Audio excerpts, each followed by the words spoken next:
কাছ থেকে নিতাম, তাহলে তার পাওনা যদি গোলামের মাধ্যমে পরিশোধ করি, তো মহান আল্লাহ তাআলা আমাকে আপনাকে এই দেহের প্রত্যেকটা অঙ্গ সৃষ্টি করে দিয়েছেন, তার গোলামি করা জরুরি কি জরুরি না বলেন? তাহলে 20 টাকার ভিত্তি হচ্ছে এক বোতল পানি, আল্লাহর গোলামির ভিত্তি কি বলেন? বলেন আল্লাহর গোলামির ভিত্তি কি?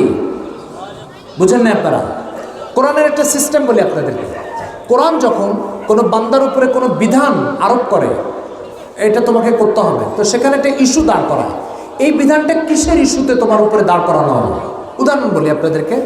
আল্লাহ তাআলা বলছেন, ওয়াসাইনাল ইনসানা বিওয়ালিদাইহি ইহসানা হামালাতহু উম্মুহু কুরহা ওয়া ওয়াযাআতহু কুরহা। আমি বাবা মার সাথে সদাচরণকে মানব জাতির উপরে ফরজ করেছি। বাবা মার সাথে ভালো আচরণ, আখলাকের আচরণ, আনুগত্যের আচরণ, এটা আমি বাবা মার উপরে, সন্তানের উপরে কি করেছি? ফরজ করেছি। তো সাথে সাথে কোরআন বলছে কেন বাবা মার সাথে ভালো আচরণ করা ফরজ? বলছে এর কারণ হচ্ছে হামালাতহু উম্মুহু কুরহা, তার মা তাকে 10 মাস গর্ভে ধারণ করেছে, ওয়া ওয়াযাআতহু কুরহা, কষ্ট করে তাকে প্রসব করেছে, ও হামলুহু ওয়া ফিসালুহু 30 শাহরা, 30 মাস যাবৎ গর্ভে ধারণ করা, প্রসব করা, দুধ খাওয়ানো, পেশাব পায়খানা পরিষ্কার করা, 30 মাস যাবৎ এই কাজটা বাবা মা করেছে। তো যে বাবা মা এরকম নন স্টপ, বিরামহীনভাবে 30 মাস তোমার জন্য কেটেছে, সেই মা তোমার কাছে ভালো আচরণ ও ব্যবহার পাওয়ার অধিকার রাখে, ঠিক কিনা বলেন? তাহলে মা বাবার ভালো আচরণ কেন করতে হবে, তার একটা ইস্যু আল্লাহ পাক দাঁড় করিয়েছেন না করেন নাই? একটা কারণ আল্লাহ উল্লেখ করেছেন না করেন নাই? তো আল্লাহ তাআলা বলেছেন খালিকু কুল্লি শাইইন ফা'বুদু, তোমরা প্রত্যেকে আমার গোলামি করবা। কি জন্য গোলামি করবা? খালিকু কুল্লি শাই, আমি তোমাদের সবকিছু স্রষ্টা, এই কারণে আমার গোলামি করবা। কথাটা কি বুঝাইতে পারছি ভাই? তাহলে বলেন আমাদের ভিতরে বাইরে সবকিছু স্রষ্টাকে? আবার বলেন সবকিছু স্রষ্টাকে? আল্লাহ। যখন সবকিছু স্রষ্টা আল্লাহ, তাহলে গোলামিটা কার হবে? মোহতারাম হাজিরিন, ভিতরে বাইরে কেন? আগে চোখ আর কিডনির যে উদাহরণ দিচ্ছে, এটা দেহের ভিতরের উদাহরণ দিচ্ছি, দেহের বাইরের উদাহরণ আপনি চিন্তা করেন। এই যে বাতিটা, আপনাদের প্রত্যেকের বাড়িতে এরকম টিউবলাইট আছে না? আছে কিনা? এই টিউবলাইটগুলো আপনি 1 মাস চালালে মাস শেষে সরকারকে বিল দিতে হয় কি হয় না? কেউ আছেন এখানে টিউবলাইট চালানো অথচ বিল দেন না? আছেন এখানে? তাহলে এটা কয়জনকে দিতে হয় বলেন? সরকারকে টিউবলাইট জ্বালালে বিল কয়জনকে দিতে হয়? 2 জনকে? 3 জনকে? কতজনকে? সবাইকে দিতে হয়। টিউবলাইট 10,000 জায়গা আলোকিত করবে। এই 10,000 জায়গা আলোকিত করার কারণে যদি মাস শেষে সরকারের একটা পাওনা পরিশোধ করতে হয়, আল্লাহ পাকে সূর্য তৈরি করে দিয়ে জন্মের থেকে মৃত্যু পর্যন্ত আপনাকে আলো সরবরাহ করেছে, এই মালিকের পাওনা আছে না নাই? অল্প স্বল্প না, অনেক বেশি? বেশি। এই মালিক কি বলেছেন? সরকারের পাওনা পরিশোধ করতে হয় টাকা দিয়ে, আর মহান আল্লাহ তাআলার পাওনা পরিশোধ করতে হয় সেজদা দিয়ে। বলেন আল্লাহর পাওনা কি দিয়ে পরিশোধ করতে হয়? সেজদা দিয়ে। আমাদের সমাজে যেই লোকগুলো মহান আল্লাহর আলো ভোগ করবে, দেহ ভোগ করবে, নেয়ামত ভোগ করবে, কিন্তু এই মালিককে দুটো সেজদা দিবে না, এদের উদাহরণ কেমন জানেন? আপনার দোকান থেকে পানি আনবো, টাকা দিব না। আপনার দোকান থেকে চাউল আনবো, টাকা দিব না। আপনার দোকান থেকে তেল আনবো, টাকা দিব না। আপনারা কে কে মেনে নেবেন এটা? আছেন কেউ এরকম? তাহলে আপনার দোকান থেকে 1 কেজি চাউল আনবো, টাকা দিব না। 1 কেজি তেল আনবো, টাকা দিব না। এই 1 কেজি তেল আর চাউলের পাওনা না দেওয়া, এটা আপনি মেনে নিচ্ছেন না। 70-80 বছর আপনি এই মালিকের পাওনা পরিশোধ করবেন না, আর এই মালিকের সাথে সাক্ষাৎ করতে চলে যাবেন, তিনি কেন মেনে নেবেন বলেন? কি ভাই আমার কথা বুঝতে পেরেছেন? তাহলে এই মালিকের পাওনা অন্য 10টা পাওনার মতো পরিশোধ করতে হবে, হবে কি হবে না বলেন? মোহতারাম হাজিরিন, আমি একটা সহজ হিসাব জিজ্ঞাসা করি আপনাকে। আপনি দোকান দিয়েছেন, আমি 5 কেজি চাউল নিলাম, 2 কেজি তেল নিলাম, 3 কেজি আটা নিলাম, টাকা না দিয়ে চলে গেলাম, ঠিক আছে? 2 বছর পরে আপনার সাথে আমার ধোলাইপাড়ে দেখা হলো। আপনি চিনতে পেরেছেন, স্মরণ আসছে যে এই লোক আমার কাছ থেকে 2000 টাকার সামান নিছে, আমাকে টাকা দেয় নাই। আপনি কি বলবেন? ধোলাইপাড়ে সবচেয়ে ভালো রেস্টুরেন্টে নিয়ে আমাকে চা খাওয়াই দিবেন। কি করবেন তাহলে? বুঝেন না আমার কথা? আপনার দোকান থেকে 2000 টাকার সামান নিয়েছি, 3 বছর ধরে টাকা দিই না।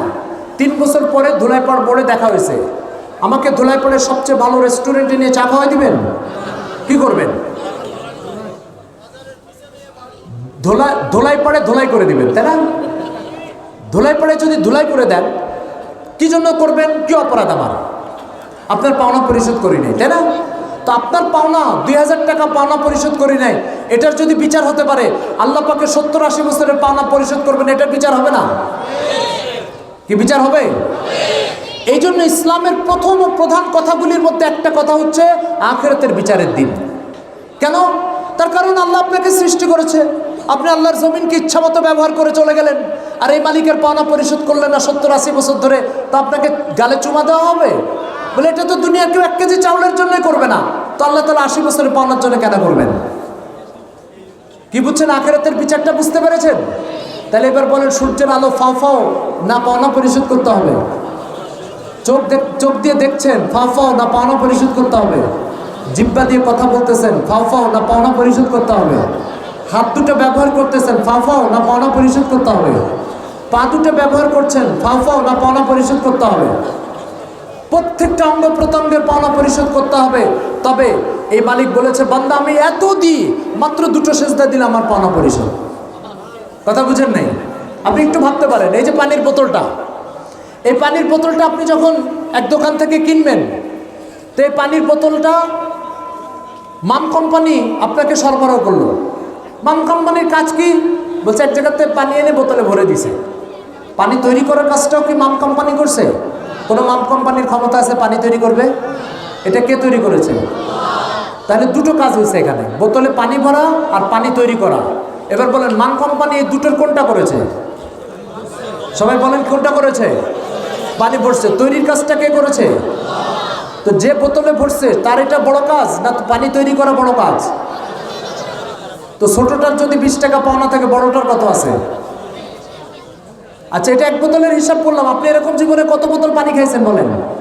কত বোতল পানি গোসলে ব্যবহার করেছেন? কত বোতল পানি আপনি টয়লেটে ব্যবহার করেছেন? কত বোতল পানি আপনি কাপড় চোপড় ধোয়াতে ব্যবহার করেছেন? কত বোতল পানি আপনি ঘর পরিষ্কার করার কাজে ব্যবহার করেছেন? কত বোতল পানি আপনি মুখ ধুয়েছেন? কত বোতল পানি আপনি ওযু করেছেন? হিসাব করেন। আমি এখন জিজ্ঞাসা করতে চাই, শুধু বোতলে ভরার জন্য যদি 20 টাকা তার পাওনা হয়, তো আপনার এই সব বোতলের পাওনা কত হবে বলেন? করে হিসাব করে শেষ করা যাবে ভাই? এখন প্রশ্ন হচ্ছে, এই মালিক বলেছে, এই বান্দা আমি এই বোতলের পানিটা তৈরি করছি, তুমি খাওয়ার আগে একবার বিসমিল্লাহ বলবা, আর খাওয়ার শেষে একবার আলহামদুলিল্লাহ বলবা, আমার পাওনা পরিশোধ হয়ে যাবে। আমরা আমাদের কি অবস্থা? আমরা এর জন্য প্রস্তুত না। এই জন্য আল্লাহ তাআলা বলছেন, হুয়াল্লাযী আনশাআকুম ওয়া জাআলা লাকুমুস সামআ ওয়াল আবসারা ওয়াল আফইদাতা কালিলাম মা তাশকুরুন। তোমাদেরকে আল্লাহ পাক সৃষ্টি করেছেন, তোমাদের চোখ আল্লাহ পাক দিয়েছেন, হাত আল্লাহ পাক দিয়েছেন, পা আল্লাহ পাক দিয়েছেন। তোমাদের ভিতরে নেমো খারামের সংখ্যা বেশি, শুকর আদায় করেনওয়ালার সংখ্যা কম। কে বলেছেন এটা? ঠিক বলেছেন না ভুল বলেছেন? ঠিক বলেছেন না ভুল বলেছেন? মোহতারাম হাজিরিন, এটা যদি আপনি বুঝতে চান আল্লাহ কি ঠিক বলেছেন না ভুল বলেছেন, তাহলে সমাজে ওই লোকগুলোর কাছে যাবেন, ভাই আসেন নামাজ পড়ি। হুজুর নামাজ কি জন্য পড়তে হবে? এরকম কথা শুনেছেন না শুনেন নাই? এরকম লোক আছে না নাই? মোহতারাম হাজিরিন, এই লোকগুলোর সংখ্যা আমাদের সমাজে কম না অনেক বেশি? তো এবার আপনি বলেন যে আল্লাহ তাআলা যেটা বলেছেন এটা ঠিক না বেঠিক? আল্লাহ বলছেন, তোমাকে আল্লাহ পাক সৃষ্টি করেছেন, তোমার চোখ দিয়েছেন, হাত দিয়েছেন, পা দিয়েছেন, কালিলাম মা তাশকুরুন, কিন্তু তোমাদের অধিকাংশ লোক আল্লাহ তাআলা শুকর আদায় করে না, তার গোলামি করে না। মোহতারাম হাজিরিন, এই জন্য আল্লাহ তাআলার গোলামি কেন করতে হবে? তিনি কেন গোলামি পাবেন আমার কাছে? এই বিষয়টা কি পরিষ্কার হয়েছে? এই বিষয়টার পরিষ্কার জবাব হচ্ছে, যিনি আমাকে সৃষ্টি করেছেন তিনি আমার কাছে গোলামি পাওয়ার হক রাখেন। ঠিক কিনা বলেন? আপনি এখান থেকে একটা রিক্সাতে উঠলেন, ধোলাইপাড়ে যায় নামলেন, রিক্সাওয়ালাকে ভাড়া দিতে হবে না হবে না? হবে। কতটুক টাইম? 5 মিনিট। 5 মিনিটে রিক্সাওয়ালার পাওনা যদি পরিশোধ করতে হয়, আপনি 70 বছর আল্লাহ পাকের এই জমিন ব্যবহার করে চলে যাবেন, এই মালিকের পাওনা পরিশোধ না করে কিভাবে চলে যাবেন আপনি বলেন? মোহতারাম হাজিরিন, কারোর বাড়িতে 1 মাস ভাড়া ছিলেন, ভাড়া দিতে হবে কি হবে না? কোনো হোটেল আপনি 2 দিন ছিলেন, খাওয়া পিনা সব সরবরাহ করেছে, 2 দিন পরে হোটেল থেকে যখন বের হবেন, হোটেলের মালিককে টাকা দিয়ে যেতে হবে, কাউকে বলতে হবে না, আপনি নিজে নিজে বুঝেন। এটা বুঝেন না আমার কথা? একটা হোটেলে 2 দিন ছিলেন, সেখানে খানা পিনা সব হোটেলওয়ালা সরবরাহ করেছে। 2 দিন পরে ওই হোটেল থেকে যখন আপনি বেরিয়ে যাবেন, হোটেলের মালিককে টাকা দিয়ে যেতে হবে, এই কথাটা কাউকে বলতে হবে না আমি আমার বিবেক থেকে বুঝি এটা? তাহলে 2 দিনের কারণে যদি বিবেক থেকে বুঝি, 2 দিনের পাওনা পরিশোধ করার বিষয়টা যদি আমি নিজে নিজে বুঝি, তাহলে আমার প্রশ্ন হচ্ছে যে আল্লাহ তাআলার এই জমিনের সব নেয়ামত আপনি 80 বছর ব্যবহার করে চলে যাবেন, এই মালিকের পাওনা পরিশোধ করতে হবে, এটা কেন হুজুরদেরকে বলতে হবে? আপনি নিজে বুঝেন না কেন? কি ভাই আমার কথা বোঝা গেছে? আমার কথা কি অযৌক্তিক মনে হচ্ছে না যৌক্তিক মনে হচ্ছে? তো এই জন্য মোহতারাম হাজিরিন, এই মাহফিলে আসছেন, একটা পুঁজি নিয়ে যান, নিজের জীবনের একটা চেতনা পরিবর্তন করে যান। আমি আল্লাহ সব কিছু ভোগ করব, আল্লাহর দেওয়া হাত পা সব কিছু নিব, আর এই মালিককে দুটো সেজদা দিব না। এই বেঈমানির জিন্দেগি থেকে বের হওয়ার অঙ্গীকার করে এখান থেকে যান, ঠিক কিনা বলেন? মোহতারাম হাজিরিন, আমি আপনাকে আরেকটা ছোট্ট উদাহরণ বলি। আমার এই যে মোবাইল, এই মোবাইল অন্যের কথা আমার কাছে পৌঁছায় দেয়। এর জন্য এই মোবাইলের এখানে কিছু পার্টস সেট করা লাগছে, ঠিক কিনা বলেন? এই পার্টসগুলো এখানে সেট না করলে কি অন্যের কথা আমি শুনতে পাবো? এই পার্টসগুলো স্যামসাং কোম্পানি সেট করেছে। এই জন্য স্যামসাং কোম্পানিকে এখন আমাকে 30,000 40,000 টাকা দিতে হবে। এখন স্যামসাং কোম্পানি 3 বছর 4 বছর 5 বছরের ব্যবহারের জন্য এখানে কিছু পার্টস সেট করে যদি আমার কাছে 40,000 টাকা নেয়, আল্লাহ পাক আমাকে মুখের ভিতরে যে আওয়াজটা বের হচ্ছে 70 বছর 80 বছর, এখানেও কি কিছু পার্টসপাতি সেট করা লাগছে না লাগে নাই? এই পার্টসপাতি যদি সেট না হয় এখান থেকে কথা বের হবে? বের হবে না। তাহলে এই পার্টসপাতি সেট করছে স্যামসাং কোম্পানি, সে যদি 30,000 টাকা পাওনা হয়, তা যে মালিক 70 বছরের জন্য আমাকে এখানে পার্টসপাতি সেট করে কথা বলার সুযোগ করে দিছে, এই মালিকের পাওনা কত হবে বলেন? কি পাওনা আছে না নেই? এই মালিক কি বলছে? আনতাকান আল্লাহুল্লাযী আনতাকা কুল্লা শাই। সব জিনিসকে আল্লাহ কথা বলার ক্ষমতা দেন, আমাকে আপনাকেও কথা বলার ক্ষমতা কে দিয়েছেন? এই জন্য মোহতারাম হাজিরিন, আল্লাহ তাআলার গোলামি এটা মৌলবীদের বানানো নয়, এটা মাদ্রাসার আবিষ্কার নয়। আপনাকে সৃষ্টি করেছেন, এই জন্যই আল্লাহ তাআলার গোলামি আপনার উপরে অপরিহার্য। মোহতারাম হাজিরিন, কোরআনে আল্লাহ তাআলা শোনাচ্ছেন, হুয়াল্লাযী ইউসাফফিরুকুম ফিল আরহামি কাইফা ইয়াশা। তোমার এই বডি স্ট্রাকচার, দেহ, মাথা কতটুকু হবে, হাত কয়টা হবে, পা কয়টা হবে, চোখ কয়টা হবে, নাক কয়টা হবে, এগুলো একটা পরিকল্পনার বাইরের জিনিস নয়।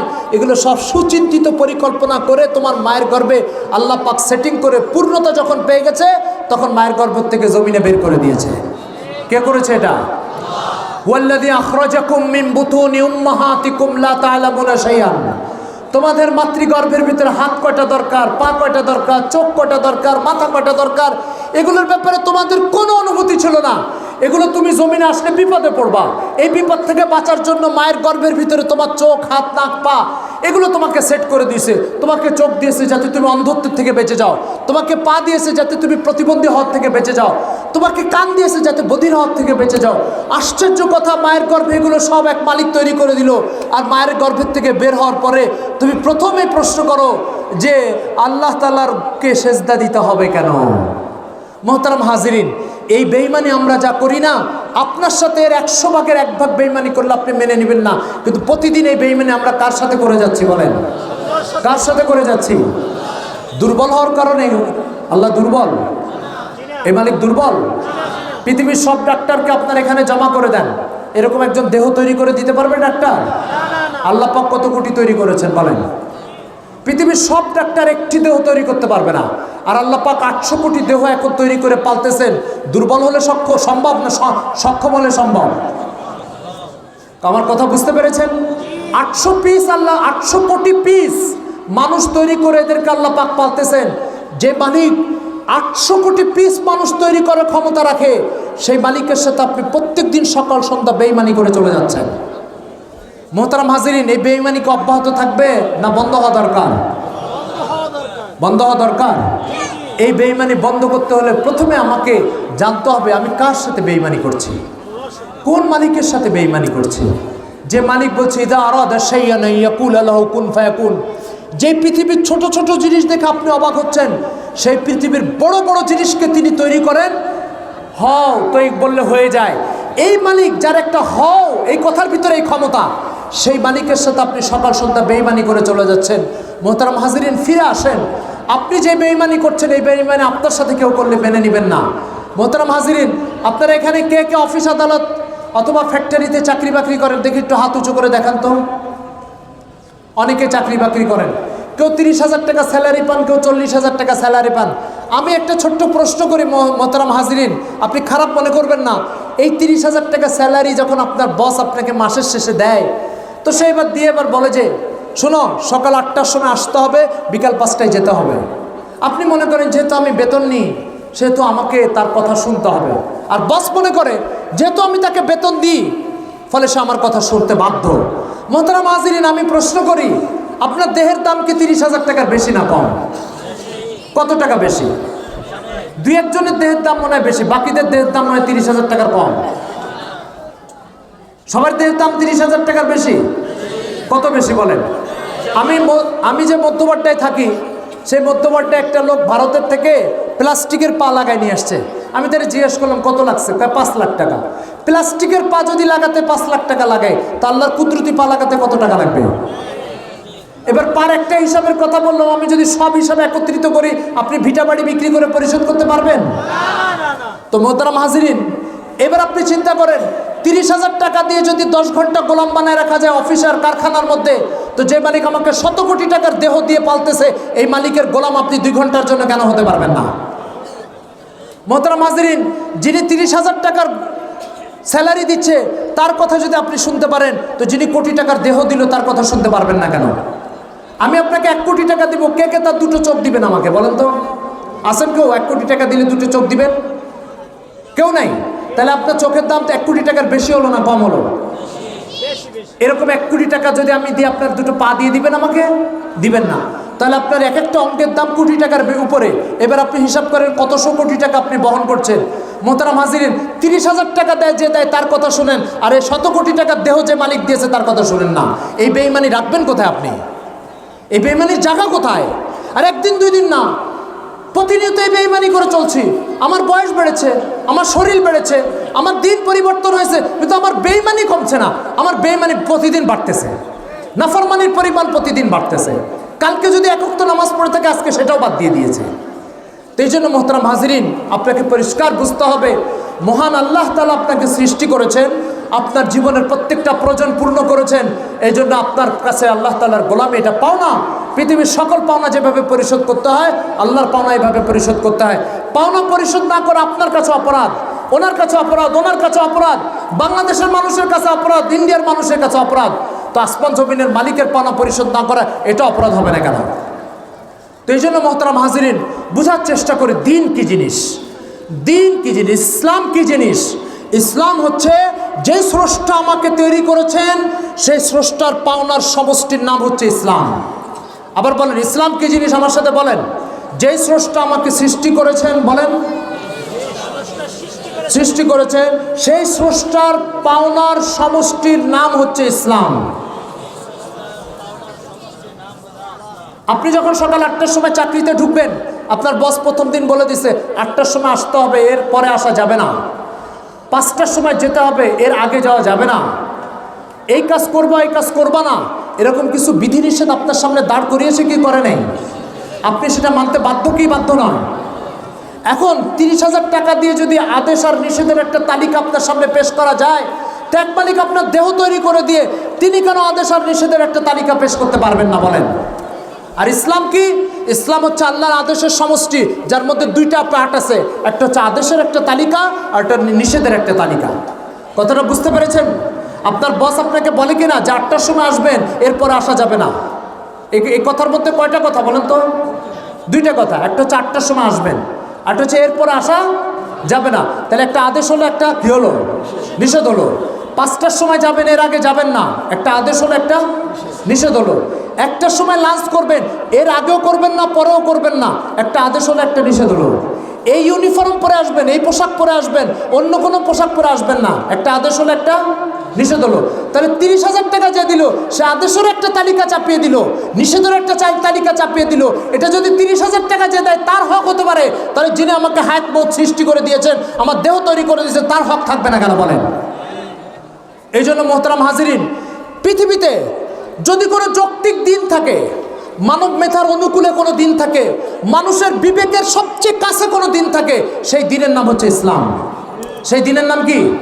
ইসলাম। কেন? ইসলাম বলেছে যে মালিক তোমাকে সৃষ্টি করেছে, সেই মালিককে সেজদা দিয়ে তার পাওনা পরিশোধ করো। যে মালিক তোমাকে সৃষ্টি করেছে, তার পাঠানো দিন ইসলাম অনুসরণ করে চলো। মোহতারাম হাজিরিন, পৃথিবীতে কোনো দিন স্রষ্টার পাঠানো নয় একমাত্র ইসলাম ছাড়া।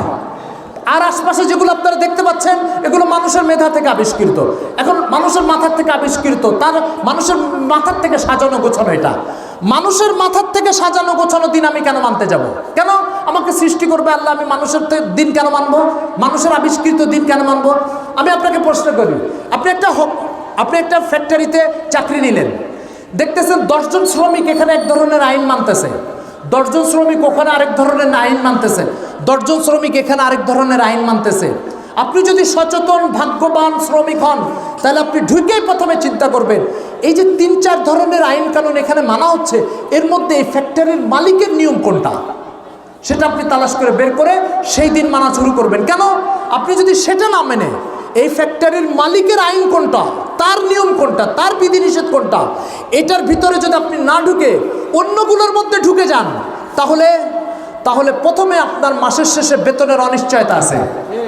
মাসের শেষ হবে, বেতন পাবেন না। মাসের শেষে বেতনের নিশ্চয়তা একমাত্র কোন নিয়মের মধ্যে বলেন? বলেন একমাত্র কোন নিয়মের মধ্যে? মালিকের নিয়মের ভিতরে। এই সচেতনতা যদি 30,000 টাকার ক্ষেত্রে আপনার ভিতরে আসে, জমিনে জন্ম নেওয়ার পরে আপনার প্রথমে চিন্তা করার দরকার ছিল এই জমিনের মালিকের দিন কোনটা, সে কোন দিন পাঠিয়েছে, সেই দিনের ভিতরে আমি জন্ম মৃত্যু তালাশ করব, সেই দিনের আদেশ ও নিষেধগুলো পালন করব। কেন?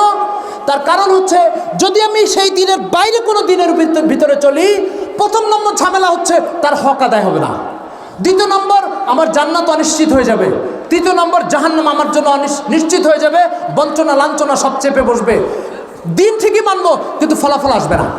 তো এই জন্য মোহতারাম হাজিরিন, পরিষ্কার কথা বুঝতে হবে, ফ্যাক্টরির ভিতরে ঢোকার পরে আপনি প্রথমে কোন দিন মানবেন, কোন আইন কানুন মানবেন? বলেন, সবাই বুঝেন না আমার কথা? কোন নিয়ম মানবেন আপনি? কোন মালিকের নিয়ম মানবেন? যে মালিক আপনাকে 30,000 টাকা স্যালারি দেয়, ঠিক কিনা? এই চিন্তাটা এই পৃথিবীর ক্ষেত্রে করবেন। পৃথিবীতে ঢোকার পরে এই পৃথিবীর স্রষ্টাকে, তার দিন কোনটা, তার পাঠানো জীবন বিধান কোনটা, তার পাঠানো আদেশ নিষেধ কোনটা, সেটা যে কোনো মূল্যে আপনাকে তালাশ করে বের করতে হবে। আর সেটা বের করতে গেলে আপনি একমাত্র ইসলামের ঘরে আশ্রয় নিতে পারবেন, বাইরে আপনার কোনো ঠিকানা হবে না। মোহতারাম হাজিরিন, কিন্তু অন্যান্য ধর্ম দেখতে ধর্মের মতো একই। সময় হয়ে গেছে? অন্যান্য ধর্মগুলো, আমাদের আশপাশে যে ধর্মগুলো আছে, এগুলো কিরকম জানেন? একটা উদাহরণ বলি আপনাদেরকে, একটু শুনেন। আজকাল এগুলো দেখা যায় না, ছোটবেলায় মুরব্বী মানুষরা দেখছে এটা।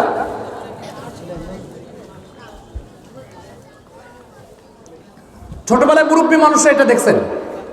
আগের কালে বিয়ে বাড়িতে যখন যাওয়া হতো, এদিকে তাকান, এখানে যে মানুষগুলো আছে সবাই আপনাদের আশপাশের মানুষ। মজলিস শেষ হওয়ার পরে সবাইকে যে 1-1 ঘন্টা ব্যয় করে দেখে নিয়েন।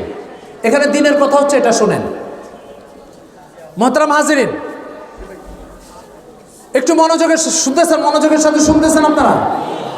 বলবো না আপনাদেরকে একটু দেখার জন্য কয়েক মিনিট টাইম দিব? একটু চুপ থাকে, একটু ভালো করে দেখে নেন, তারপরে বলি। এখনই বলবো? তাহলে শুনতে হবে মনোযোগের সাথে। মোহতারাম হাজিরিন, ছোটবেলা আপনারা দেখছেন, বয়স্ক মানুষরা বেশি দেখছে, বিয়ে বাড়িতে বর যখন তার সাথে মেহমানদেরকে নিয়ে বিয়ে বাড়ির গেট দিয়ে ঢুকতো, তো গেটে একটা টেবিল বিছাতো। এই টেবিল বিছায় তিনটা সাদা পানি ভর্তি গ্লাস রাখতো। সেই 3টা সাদা পানির মধ্যে একটাতে ছিল চুন, একটাতে থাকে কি চুনের পানি গোলা রেখে দেয়, আরেকটার ভিতরে শরবত গোলা রেখে দেয়, আরেকটার ভিতরে সাদা রং মিশায় রেখে দেয়। এমনভাবে মিশায় 3টা, দেখতে 3টা একই রকম। কথাটা বুঝতে পেরেছেন? এবার বরকে বলে যে এর মধ্যে শরবত কোনটা সেটা বেছে খাও।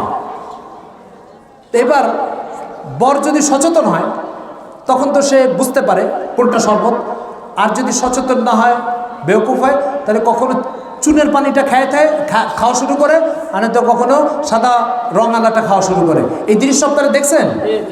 আচ্ছা, এখন প্রশ্ন হচ্ছে, এই যে 3টা গ্লাস, এই 3টা গ্লাসের মধ্যে 3টা কি খাওয়ার উপযোগী না একটা খাওয়ার উপযোগী? আর অনুপযোগী কয়টা? 2টা। এই যে অবস্থাটা, এই অবস্থাটা কেন করে? এটা একটা পরীক্ষা। এটা কি? ওই পরীক্ষার পরে তারপরে বরযাত্রীকে স্বাগত জানানো হবে। মোহতারাম হাজিরিন, আল্লাহ তাআলা বলছেন, খলাকাল মাউতা ওয়াল হায়াতা লিয়াবলুয়াকুম, আমি তোমাদের জন্য এই দুনিয়ার জীবনটাকে পরীক্ষার জায়গা বানিয়েছি। আর প্রত্যেক পরীক্ষার ভিতরে সঠিক জিনিসটা বিভ্রান্তিকর জিনিসের মধ্যে লুকিয়ে থাকে। সবাই বুঝেন না আমার কথা? বলেন তো, শরবতের গ্লাসটা কি একা একা না অনেকগুলো আজেবাজে জিনিসের মধ্যে লুকিয়ে আছে? আজেবাজের মধ্যে লুকিয়ে আছে না? তাহলে সঠিক জিনিসটা সবসময় কোথায় থাকে? বিভ্রান্তিকর জিনিসের মধ্যে, ভুল জিনিসের মধ্যে লুকিয়ে থাকে। ওখান থেকে সঠিক জিনিসটা বের করতে হয়। এই জন্য দুনিয়াতে আপনারা হয়তো অনেকে প্রশ্ন করবেন, আল্লাহ তাআলা এতগুলো ধর্ম সৃষ্টি করলো কেন? আল্লাহ তো দুনিয়াকে পরীক্ষার জায়গা বানিয়েছেন, আর প্রত্যেক পরীক্ষার জায়গায় আশপাশে কিছু ভুল জিনিস থাকে, বিভ্রান্তিকর জিনিস থাকে, পচানোর জিনিস থাকে, তারপরে গলা জ্বলানোর মতো কিছু জিনিস থাকে, কিন্তু সঠিক থাকে তার মধ্যে কয়টা? একটা। এই জন্য পৃথিবীতে শুধুমাত্র স্রষ্টার প্রেরিত দিন একটা, সেটার নাম কি? আবার বলেন, স্রষ্টার প্রেরিত দিন কি? ইসলাম। আশপাশে যেগুলো আছে সেগুলো হয় চুনের পানি, নয় সাদা রং, ঠিক কিনা বলেন? শরবত হিসাবে খেলে কিছু হবে না? হবে না? কিছু হবে না। হ্যাঁ, আশপাশে যেগুলো আছে এগুলো যে যে গিলবে তার গলা বুক সব জ্বলে যাবে। আর এই জলার নাম হচ্ছে জাহান্নাম। এই জলার নাম কি? জাহান্নাম। এবার শুনেন আল্লাহ পাক কি বলছেন, ইন্নাদ-দীনা ইনদাল্লাহিল ইসলাম। আল্লাহ তাআলার কাছে একমাত্র মনোনীত শরবত ওই তিনটার মধ্যে একটা, তার নাম ইসলাম। আর বাকি যেগুলো আছে এগুলো সব এলোমেলো জিনিস। এগুলো কি? এলোমেলো জিনিস। এই জন্য আমাদের সমাজে এক শ্রেণীর মানুষ মনে করে কি জানেন, যে পৃথিবীতে যত ধর্ম আছে সব সঠিক, যে কোনো একটা মানলেই জান্নাত পেয়ে যাবে। মোহতারাম হাজিরিন, এক ফ্যাক্টরিতে 4 রকম নিয়ম চলে, যে কোনো এক নিয়ম মানলে মাসের শেষে বেতন পেয়ে যাবে। কয়টা মানলে বেতন পাবে? বলেন, কয়টা মানলে বেতন পাবে? একটা। তো যারা বলতেছে যে কোনো একটা নিয়ম মানলে মাসের শেষে বেতন পেয়ে যাবে, ঠিক বলতেছে না বিকৃত কথা বলছে? এই জন্য মোহতারাম হাজিরিন, আখিরাতে নাজাত পেতে হলে একমাত্র রাস্তা হচ্ছে কি বলেন? ইসলাম। কথাটা বুঝা গেছে? সবাই বুঝতে পেরেছেন? এবার শুনেন, পরীক্ষার হলে কি হয় একটা উদাহরণ দিচ্ছি, আরেকটা উদাহরণ দিই আপনাদেরকে। মোহতারাম হাজিরিন, আপনারা এখানে ম্যাট্রিক পাস করেছেন কে কে? দেখি একটু হাত উঁচু করেন তো। মাশাআল্লাহ, অনেকে ম্যাট্রিক পাস করেছেন। আমি আপনার ছোট্ট প্রশ্ন করি। ম্যাট্রিক পরীক্ষা একটা প্রশ্ন আসলো, বাংলাদেশের রাজধানীর নাম কি? তো নিচে আসলো ক রাজশাহী, খ খুলনা, গ ঢাকা, ঘ সিলেট। বলেন তো বাংলাদেশের রাজধানী কয়টা অপশন আছে? 4টা। প্রথম নম্বর রাজশাহী, দ্বিতীয় নম্বর খুলনা, তৃতীয় নম্বর ঢাকা, চতুর্থ নম্বর সিলেট। ঠিক আছে। এখন কোন একজন ব্যক্তি ছাত্র পরীক্ষা দিতে এসে যখন এই প্রশ্নটা দেখলো, দেখে বললো এই 4টা শুদ্ধ। 4টা শুদ্ধ। এক দেশের রাজধানী কয়টা হয়? একটা। যে বলবে 4টা শুদ্ধ, সে সুস্থ না অসুস্থ? ফেল করবে না পাস করবে? ফেল করবে। তো ঠিক যারা যারা এই কথা বলছে, পৃথিবীতে যে কোনো একটা ধর্ম, হিন্দু ধর্ম মানলো, খ্রিস্ট ধর্ম মানলো, বৌদ্ধ ধর্ম মানলে, যে কোনো একটা ধর্ম মানলেই সে আখিরাতে জান্নাত পেয়ে যাবে। তারা বলতে যাচ্ছে বাংলাদেশের রাজধানী কোনটা? তো বলতেছে নিচে ক শুদ্ধ, খ শুদ্ধ, গ শুদ্ধ, ঘ শুদ্ধ, যে কোনো একটাতে ঠিক দিলেই তার সে পরীক্ষা 5 নম্বর পেয়ে যাবে। সে কি আসলে পরীক্ষা কি জিনিস বুঝে? বুঝে? তো এই জন্য মোহতারাম হাজিরিন, কোরআন আমাদেরকে এই কথা বলছে, হুয়াল্লাযী খালাকাকুম ফি, কোরআন আমাদেরকে বলছে আল্লাযী খালাকাল মাউতা ওয়াল হায়াতা লিয়াবলুয়াকুম। আরেক আয়াতে বলছে লায়াবলুয়ান্নাকুম বিশ-শাররি ওয়াল খাইরি। আরেক আয়াতে আল্লাহ তাআলা এই পরীক্ষার কথা অন্তত 20টা আয়াতের ভিতরে বলেছেন। আমি দুনিয়ার জীবনটাকে পরীক্ষা হল বানিয়েছি। প্রত্যেক পরীক্ষার হলের ভিতরে সঠিক জবটা 1 নম্বরে থাকতে পারে, 2 নম্বরে থাকতে পারে, 3 নম্বরে থাকতে পারে, 4 নম্বরে থাকতে পারে, কতেও থাকতে পারে, খতেও থাকতে পারে, গতেও থাকতে পারে, গতেও থাকতে পারবে, কিন্তু যে কোনো এক জায়গায় থাকবে। সবকটা শুদ্ধ না, একটা শুদ্ধ, বাকিগুলো ভুল। মোহতারাম হাজির, আমার কথা বুঝতে পেরেছেন? তাহলে এবার আপনি বলেন, পৃথিবীতে বিরাজমান দিনের মধ্যে সঠিক কোনটা বলেন? ইসলাম। আখিরাতে জান্নাতের নিশ্চয়তা কোন দিনের মধ্যে? জাহান্নাম থেকে মুক্তির নিশ্চয়তা কোন দিনের মধ্যে? আল্লাহ তাআলার পাওনা পরিশোধটা কোন দিনের মধ্যে ব্যবস্থা আছে? ইসলামের মধ্যে। এই জন্য আপনাকে জন্ম মৃত্যু একমাত্র ইসলামের মধ্যে টিকে যেতে হবে। এই কথাগুলো একটু গুরুত্বের সাথে উদাহরণের আলোকে এই জন্য বললাম, আমাদের সমাজে এক ধরনের অপদার্থ মানুষ নেটে এতটাই সক্রিয়, তারা আজকে ইন্টারফেথ নামক একটা ফেতনা ছড়াচ্ছে। এই ইন্টারফেথ ফেতনার অর্থ হচ্ছে পৃথিবীতে সব ধর্ম সত্য, যে কোনো একটা মানলে সে আখিরাতে নাজাত পেয়ে যাবে। মোহতারাম হাজিরিন, যে ব্যক্তি এই কথা বলতেছে, তার কোম্পানিতে আমি চাকরি নিয়ে আরেক বছর কথা মানি, দেখি আমার বেতন দেয় কিনা। আমার কথা বুঝতে পেরেছেন?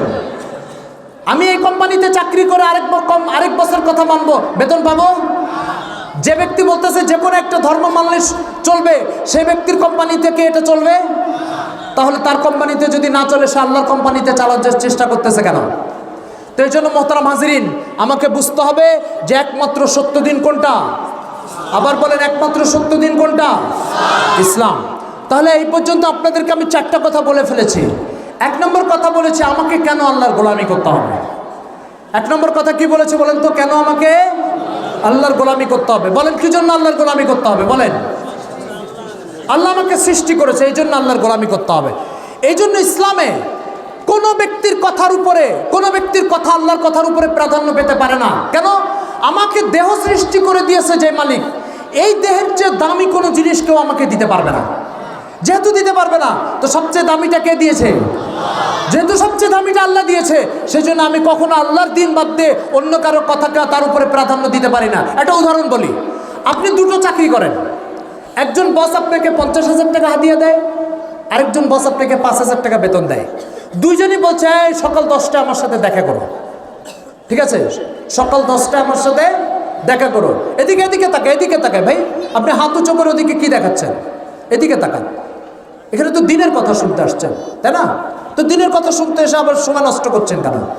আমরা তো আমাদের মালিকের কথা বলছি, তো মালিকের চেয়ে বড় কেউ নাই, তার কথার চেয়ে বড় কোনো কথা নেই। তো মোহতারাম হাজিরিন, বলছিলাম যে সকাল 10টার সময় আপনাকে 2জন বস দেখা করতে বলছে। এক বস 50,000 টাকা বেতন দেয়, আরেক বস 5,000 টাকা বেতন দেয়। আপনি কোন বসের কথা শুনবেন? 50,000 টাকার কথা শুনবেন। কি জন্য? বেশি বেতন দেয়, তাই না? তো এবার বলেন, আল্লাহ তাআলা আমাকে সৃষ্টি করেছেন, আমার একটা চোখের বরাবর নিয়ামত পৃথিবী কেউ বেতন দিয়ে পরিশোধ করতে পারবে? তাহলে যে সবচেয়ে বড়টা কে দিয়েছেন? আল্লাহ দিয়েছেন।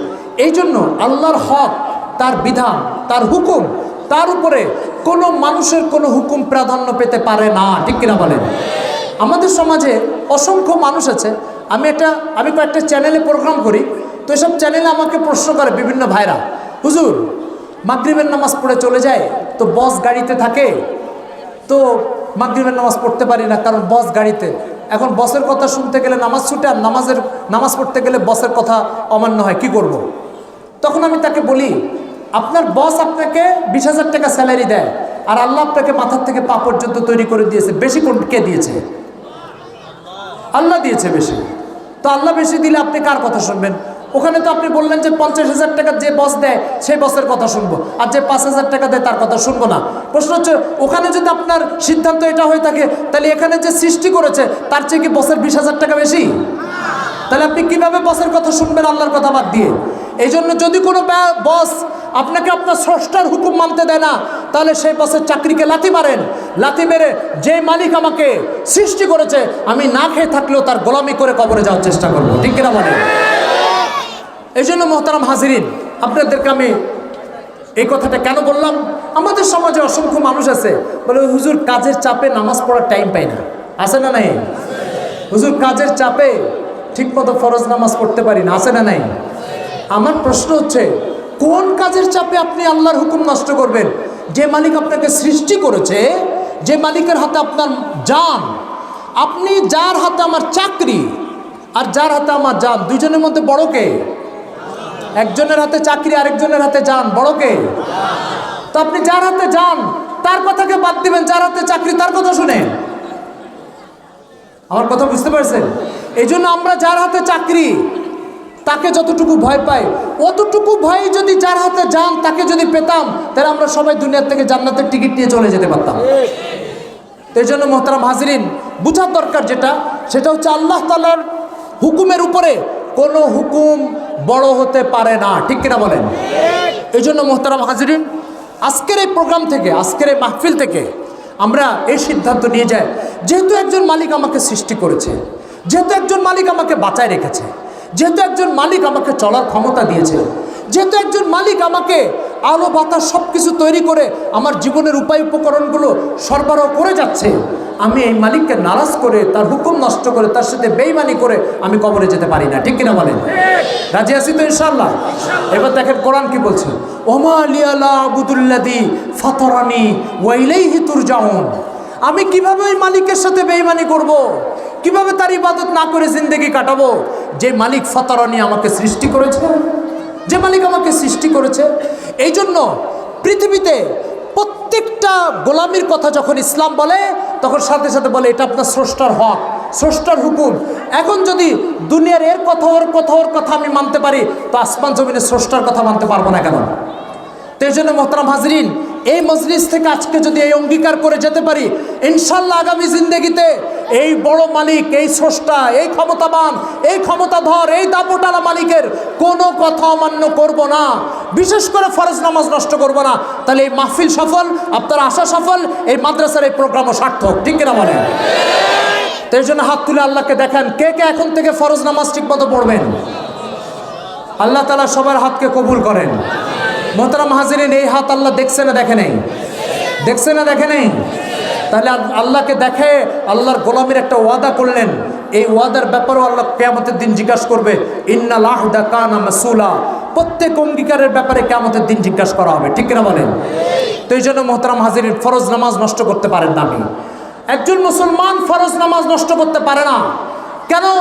আপনি নেওয়ার সময় সব কিছু নিবেন আল্লাহর কাছ থেকে, আর পাওনা পরিশোধের সময় করবেন না। এটা তো পৃথিবীর কোথাও চলে না, আল্লাহর এখানে কেন চালানোর চেষ্টা করবেন? তো এই জন্য মোহতারাম হাজিরিন, ফরজ নামাজ এটা আপনার কাছে আল্লাহ তাআলার প্রথম পাওনা, ঠিক কিনা বলেন? এরপরে চলেন মোহতারাম হাজিরিন, এরপরে একটা গুরুত্বপূর্ণ কথা বলি, একটু মনোযোগের সাথে শুনতে হবে। শুনতেছেন আপনারা? বিরক্ত হচ্ছেন? বিরক্ত হচ্ছেন? আচ্ছা, একটা গুরুত্বপূর্ণ কথা বলি আপনাদেরকে। আপনাদের প্রত্যেকের বাড়িতে বেডরুম আর বাথরুম দুটোটা আছে না? আচ্ছা, কোনটা বড় বলেন তো? আর বাথরুম? কি জন্য বেডরুম বড় হয় জানেন? বলতে পারেন? বলতে পারেন না? আমার কাছে শুনেন, বেডরুম কেন বড় হয়, বাথরুম কেন ছোট হয় শুনেন। আপনার বাড়ি যখন তৈরি করেন তখন প্রথমে মাথায় থাকে ঝড় বৃষ্টি, আলো, এই ঝড় বৃষ্টি, বাতাস, তুফান, এগুলোর থেকে বাঁচার জন্য একটা ঘর তৈরি করা দরকার। তো ওই ঘরটার জন্য প্রথমে আপনি তুফান থেকে, রোদের থেকে, ঝড় বৃষ্টি থেকে বাঁচানোর জন্য বেডরুমকে আপনার উপযুক্ত জায়গা মনে করেন, ঠিক কিনা? যে বেডরুম, এই বেডরুমের মধ্যে আমি ঝড় তুফান, রোদ বৃষ্টি থেকে বাঁচাবো, এখানে থাকবো, আরাম করবো, বিশ্রাম নিব, ঘুমাবো। বাথরুম একটা প্রয়োজন, পেটে কোনো চাপ লাগছে তো এর জন্য 5 মিনিটের একটা কাজ, চলো শেষ করে চলে আসে। তাহলে বাড়িতে বাথরুমও তৈরি করা হয়, বেডরুমও তৈরি করা হয়, কিন্তু বাড়ি তৈরির মূল উদ্দেশ্যটা কি? বেডরুম না বাথরুম? আবার বলেন, বাড়ি তৈরির মূল উদ্দেশ্য কি? সবাই বলেন, বুঝেন না আমার কথা। বাড়ি তৈরির মূল উদ্দেশ্য বেডরুম। বলেন, বাড়ি তৈরির মূল উদ্দেশ্য কি? বেডরুম। বাথরুম এটা দৈনন্দিনের একটা প্রয়োজন। প্লেনে উঠলেও ওই বাথরুম থাকবে, ট্রেনে উঠলেও থাকবে। কিন্তু ট্রেনে কি কেউ বাথরুম করার জন্য উঠে? কি ভাই, ট্রেনে কি বাথরুম করার জন্য উঠে? ট্রেনে উঠে কিসের জন্য? সফর করার জন্য। তাহলে ট্রেনে বাথরুম আছে কিন্তু বাথরুম উদ্দেশ্য না, প্লেনে বাথরুম আছে কিন্তু বাথরুম উদ্দেশ্য না, আপনার বাড়িতেও বাথরুম আছে কিন্তু বাথরুম উদ্দেশ্য না। উদ্দেশ্য কি বলেন? বেডরুম উদ্দেশ্য। এবার বলেন, উদ্দেশ্য যেটা হয় সেটা বড় হয় না ছোট হয়? বড় হয়। আর যেটা প্রয়োজন হয় সেটার পরিধি ছোট হয় না বড় হয়? ছোট হয়, ঠিক আছে? এবার আমি আপনাকে জিজ্ঞাসা করি, আল্লাহ পাক কোরআন মাজিদে অন্তত 15টা আয়াতের মধ্যে বলেছেন যে ওমা খলাকতুল জিন্না ওয়াল ইনসা ইল্লা লিয়াবুদুন, তোমাকে তৈরি করার উদ্দেশ্য হচ্ছে আমার গোলামি করবা। বলেন, আমাদেরকে তৈরি করার উদ্দেশ্য কি? তাহলে আমাদের তৈরির মূল উদ্দেশ্য হচ্ছে আল্লাহ তাআলার গোলামি, ঠিক কিনা? এই কথা কে বলেছে? কোনো ডাক্তার, রাজনীতিবিদ, ইঞ্জিনিয়ার কে বলেছেন? সারা পৃথিবীর স্রষ্টা বলেছেন তোমাদেরকে সৃষ্টি করার উদ্দেশ্য হচ্ছে গোলামি, আমার গোলামির উদ্দেশ্যে তোমাকে সৃষ্টি করেছে। কিন্তু আমরা যে টাকা পয়সা কামাই করি এটা আমাদের প্রয়োজন, এটা করতেই হবে, এটা না করলে আমাকে চুরি করতে হবে। তো টাকা পয়সা কামানো এটা কিছুটা বাথরুমের মতো। কেন? বাথরুম সব জায়গায় দরকার হয়, তো টাকা পয়সাও সব জায়গায় দরকার হয়। কিন্তু টাকা পয়সা আল্লাহ পাক বলছেন না, এটা তোমার জীবনের মূল উদ্দেশ্য না, মূল উদ্দেশ্য হচ্ছে আমার গোলামি। আর এই গোলামি করতে হলে টাকা পয়সার দরকার হয় মাঝে মধ্যে, এই জন্য তোমাকে টাকা পয়সা কামাই করতে হয়। তাহলে এবার বলেন, আমাদের জীবনের মূল উদ্দেশ্য কি? সবাই বুঝেন না মনে? আমাদের জীবনের মূল উদ্দেশ্য কি? আর টাকা পয়সা কামাই করে জীবনের একটা প্রয়োজন, ঠিক আছে? এবার বলেন, বাথরুমের সাথে গোলামির সম্পর্ক না টাকা পয়সা কামানোর সম্পর্ক? আচ্ছা, আর গোলামির সম্পর্ক বেডরুমের সাথে, ঠিক কিনা? এবার বলেন, আমাদের যদি বেডরুম বড় হয় আর বাথরুম ছোট হয়, তাহলে আমাদের জীবনে গোলামির জন্য বেশি টাইম দরকার ছিল না টাকা পয়সা কামানোর জন্য বেশি টাইম দরকার ছিল? আমাদের টাইম যায় কোথায় বলেন? আমাদের টাইম যায় কোথায়? গোলামির মধ্যে যায় না টাকা পয়সা কামাতে যায়? তার মানে আমাদের সবার জীবনে বাথরুম আছে, বেডরুম নাই। বাথরুম সবার জীবন আছে, বেডরুম নাই।